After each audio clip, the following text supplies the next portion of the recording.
आगामी दीपावली सुधा समाधान हेब महानदी जल विवाद। आगामी 3 मास उभय राज्यर अधिकारी माने ए संपर्क में आपस आलोचना करेंगे। दिल्ली जलशक्ति मंत्रालय में ओडिशा और छत्तीसगढ़ मुख्यमंत्री प्रथम बैठक में सहमति प्रकाश पाई। केंद्र मंत्री सीआर पाटिल उपस्थित में प्रायतः 1 घंटा धरी आलोचना होता। महानदी जल बंटन और तार परिचालना संपर्कित गुरुत्वपूर्ण बैठक अनुष्ठित होता। मुख्यमंत्री मोहन माझी और छत्तीसगढ़ मुख्यमंत्री विष्णुदेव साय प्रमुख उपस्थित थिले। उभय राज्य मध्य गठनमूलक आलोचना, पारस्परिक सहयोग और सौहार्द वातावरण भितर किभली महानदी जल समस्यार स्थायी समाधान कराजिबो से संपर्क में आलोचना होईछि। आगामी 3 मास पर्यंत ए आलोचना जारी रहिबो। छत्तीसगढ़ सरकार भी एथिरे सहमति अछंती। निश्चित भाव में 3 मास भितर महानदी समस्यार समाधान कराजिबो। मुख्यमंत्री मोहन माझी कहिसेंती, निश्चित भाव में मु भी आशा व्यक्त करिबी जे आसंता दीपावली बेलकु निश्चित ए समस्यार समाधान हो सारी एवं धूमधाम रे आमे दिवाली मनाइबा। एथिरे उभय राज्य सहमत अछंती।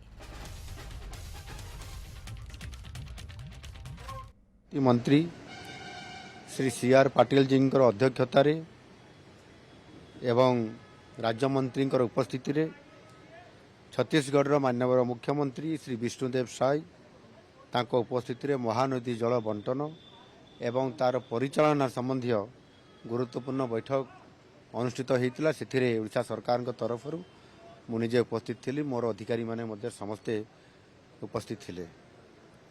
यही बैठक रे ओडिशार जो अधिकार अच्छी चाषीकूलंकर भविष्यत एवं राज्यर जल संपदर सुरक्षा को सर्वोच्च प्राथमिकता दि जाई आमर पक्ष दृढ़तार सह उपस्थापना एथिरे करा जाइछि। उभय राज्य मध्य गठनमूलक आलोचना, पारस्परिक सहयोग एवं सौहार्द वातावरण भितर किभली भाव में महानदी जल समस्यार समाधान एक स्थायी समाधान आपस आलोचना माध्यम एवं संतोषजनक माध्यम तार समाधान केमती करा जाई परिबो सेथिपाई ए बाबद आज आरंभ होईछि। एवं ये आलोचना केंद्र जलशक्ति विभाग द्वारा एवं तांको द्वारा प्रतिष्ठित थिबा जो केंद्र जल आयोग तांकर उपस्थिति रे आलोचना हबो। अधिकारी मानकर स्तरीय रे भी हेबो एवं जहाँ आवश्यकता हबो ता उपरे आगामी 3 मास पर्यंत ये आलोचना जारी रहिबो। एवं संभवतः मु आशा व्यक्त मध्य करिबी छत्तीसगढ़ सरकार भी एथिरे सहमति अछंती, राजी भी देइचंती।